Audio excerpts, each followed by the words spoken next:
Thank you very much, Chair. Now recognizes Representative Begich from Alaska. Thank you, Mr. Chair. My first question, Mr. Gunasekara, a question for you regarding the resources that exist in American waters. You've emphasized that 52% of U.S. coastal and ocean waters have been mapped. We got 48% left. And Alaska, my home state, is one of the least mapped regions of U.S. waters.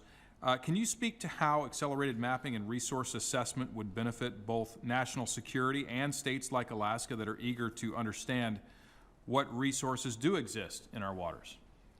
It's critical. I mean, for industry to invest, we need to understand what resources exist.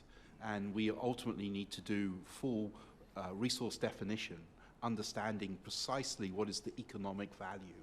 Once that's done, it becomes relatively easy to raise money because the economic returns. And I think it's a little crazy that we haven't mapped all of our federal waters.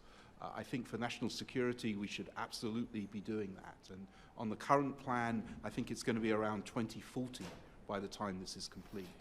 You know, it's interesting you mentioned that. One of the things that we've noticed over the last several years is that the Chinese have been coming up to Alaska in conjunction with the Russians to perform seabed mapping exercises, in addition to, I'm sure, other things. Mr. Barron, you've noted that China is not standing still. They hold more exploration licenses than any other country and are actively seeking to dominate this industry. What specific legislative or regulatory actions would best protect American seabed mining companies from the kind of market manipulation China has used to crush competitors in other mineral sectors? Well, the first step was delivered yesterday by the amended regulations, and we applaud the administration and NOAA specifically for making those changes which allow faster permitting process. So I think those steps are already happening. These 232 reviews that are underway are very interesting because I think it's well established that China is supplying those materials at below cost. Call it dumping, call it whatever you wish. But I think markets sort themselves out. And I think this administration's approach is a very healthy one. And I think the tools are there. And examples like what NOAA delivered yesterday are exactly what was promised, and they delivered it with 5-star service. Thank you. Mr. Thaler, given that other witnesses have described American technologies specifically designed to minimize environmental impacts, like Impossible Metal's selective collection system that leaves up to 90% of nodules untouched, at what point would you consider the technology sufficiently advanced to support responsible commercial operations? Thank you for that question. I am actually very optimistic about the technology that Impossible Metals has proposed. However, they're still in very early development stages. They're still developing prototypes. And we need to see scaled up environmental impact assessments, full environmental impact studies. We need to see independently verified environmental impact studies coming from academic institutions.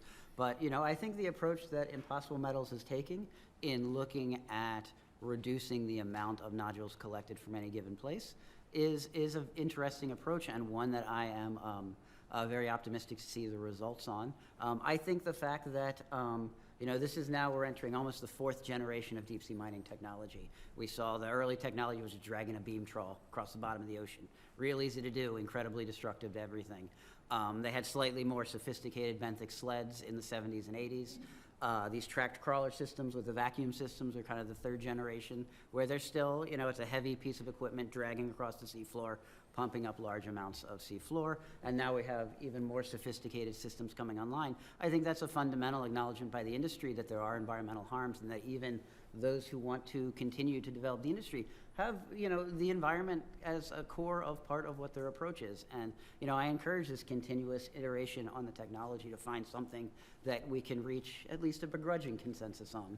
Thank you. And final question to Mr. Melito. You noted that China dominates global rare earth mining and processing, over 60% of mining and more than 90% of processing. Alaska has watched China corner markets in critical minerals while federal regulations have blocked our own responsible development.